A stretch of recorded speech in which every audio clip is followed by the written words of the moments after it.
Hi guys, അസ്സലാമു അലൈക്കും. അപ്പം കുറേ ദിവസമായിട്ട് മോളെ ബർത്ത്ഡേ കഴിഞ്ഞ് 28-ാം തീയതിയാണ് കഴിഞ്ഞത്. പക്ഷേ ഈ വീഡിയോ എഡിറ്റിങ് കാരണം അപ്ലോഡ് ചെയ്യാൻ വൈകിപ്പോയി. അപ്പം അങ്ങനെ ഇന്ന് തിരക്കൊക്കെ കഴിഞ്ഞ് ഇന്ന് ചെയ്യാമെന്ന് വിചാരിച്ചു. അപ്പം മോളെ ബർത്ത്ഡേ വലിയ ആഘോഷമൊന്നുമില്ല കേട്ടോ. അപ്പോൾ ഒരുപാട് കാലമായിട്ട് പറയുന്ന ഒരു സാധനമാണ് മോള് സൈക്കിള്. അപ്പം ഈ ബർത്ത്ഡേക്ക് അങ്ങനെ സൈക്കിൾ വാങ്ങിച്ചു കൊടുക്കാൻ വിചാരിച്ച്. പക്ഷേ സൈക്കിള് ആ കണ്ടപ്പോഴുള്ള സന്തോഷമേ ഉള്ളൂ കേട്ടോ. അതിനുശേഷം ആൾ ഓടിക്കുകയോ നോക്കുകയോ ഒന്നും ചെയ്തിട്ടൊന്നുമില്ല.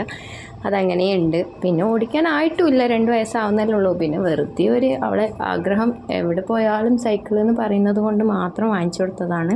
അപ്പം നമ്മൾ ഈ എല്ലാവരും പോലെ നമ്മൾ എന്താ പറയണ്ടെങ്കിൽ നമ്മൾ പൊട്ടന്മാരെന്ന് പറയാൻ നട്ടുച്ചക്ക് പോയിട്ട് വെയിലത്ത് ഫോട്ടോ എടുക്കാൻ പോയതാണത്. പിന്നെ ഞാൻ രാവിലെ തന്നെ വേഗം പായസമൊക്കെ ആക്കി. പക്ഷേ കുറച്ച് കഴിയുമ്പോഴേക്കും പാട കിട്ടി. അപ്പം എന്താണെന്ന് ചോദിച്ചാൽ പാൽപ്പായസമാണ്. പിന്നെ ബിരിയാണി ഉള്ളി വാട്ടാൻ വലിയ പാത്രമൊന്നുമില്ല. അപ്പം ഫ്രണ്ട്സിന് കൊടുക്കണമെന്ന് പറഞ്ഞ് ആരെയും ഇങ്ങോട്ട് ക്ഷണിച്ചിട്ടൊന്നുമില്ല. നമ്മളപ്പം ഫുഡ് ആക്കിയിട്ട് കൊടുക്കുക ചെയ്തത്.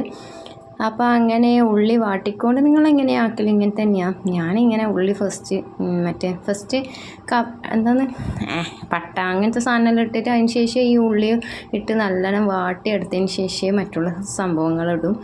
അപ്പം അതിനു മുമ്പ് ഞാൻ ബീഫ് വേവിച്ച് കുക്കറിലിട്ടിട്ട്, കാരണം ഇവിടുത്തെ ബീഫ് എന്ന് പറയുമ്പോൾ നല്ലോണം വേവണ്ടേ, അതുകൊണ്ട് അതിന് ശേഷം എല്ലാം കൂടി ഒന്ന് മിക്സാക്കി എടുക്കാന്ന്. പിന്നെ അതിലിട്ട് കുറച്ച് ഒരു 10-15 മിനിറ്റ് വേവിക്കുന്നതാണ്.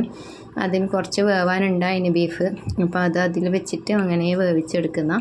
പിന്നെ ഫുഡ് നമ്മൾ ചോറ് വേറെ തന്നെ ആക്കിയിട്ട് അതിൽ ദമ്മിടുക ചെയ്യാം. ചില ആൾക്കാർ ഒരുമിച്ച് തന്നെ ആക്കുന്നവരുണ്ട്. പക്ഷെ എനക്ക് അങ്ങനെ വലിയ ഐഡിയ ഇല്ല കേട്ടോ. പിന്നെ കുറച്ച് പാത്രം ഉണ്ടായി, അതൊക്കെ കഴുകി അതിന് ശേഷം ഞാൻ ഗ്യാസ് കത്തുന്നതായാലും ആ സമയത്ത് തന്നെ വേഗം എന്താക്കും, ഗ്യാസ് കത്തുന്നുണ്ടാവും ഒരു സൈഡ്. പക്ഷെ എന്നാലും എനിക്ക് പൊടി കാണുമ്പോൾ ഞാൻ വേഗം പൊടി തട്ടിക്കളയും.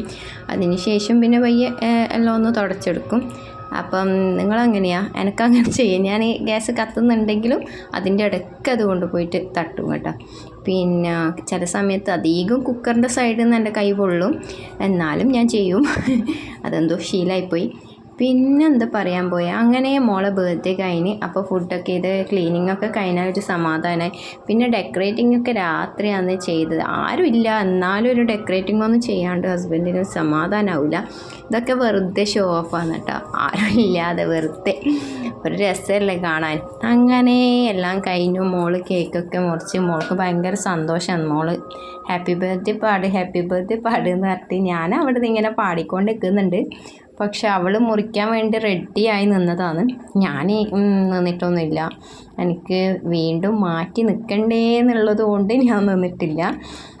അപ്പോൾ അവർ 2 പേരും നിന്ന് കേക്കൊക്കെ മുറിച്ച് ബാപ്പിയും മോളും കഴിച്ച് എനിക്കും തന്നിന് കേട്ടോ. പക്ഷെ ഞാൻ പിന്നീടാണ് വാങ്ങിച്ചത്, ഞാൻ വീഡിയോ എടുത്തിട്ടില്ല. അങ്ങനെ അതൊക്കെ കഴിഞ്ഞു. നിങ്ങളൊക്കെ ഇങ്ങനെ തന്നെയാണ് ബർത്ത്ഡേ ഒക്കെ ആഘോഷിക്കാറുണ്ടോ? എന്താണ്? ഞാൻ കഴിഞ്ഞ പ്രാവശ്യം വലുതായിട്ട് ആഘോഷിച്ചിന്, പക്ഷേ ഇപ്രാവശ്യം ഇത്രയും ഞാൻ ഒരു ഫ്രണ്ടിന് വേണ്ടി കൊണ്ടു കൊടുക്കാൻ വേണ്ടിയിട്ടെല്ലാം പാക്ക് ചെയ്ത് വെച്ചതാണ്. അങ്ങനെ നമ്മൾ പോയി അവിടെ കൊണ്ടു കൊടുത്തു. പക്ഷെ മാഷാ അല്ലാഹ് അൽഹംദുലില്ലാഹ് നല്ല അങ്ങനെ എല്ലാം കഴിഞ്ഞു. അപ്പോൾ ഇൻഷാ അല്ലാഹ് അടുത്ത വീഡിയോയിൽ കാണാം.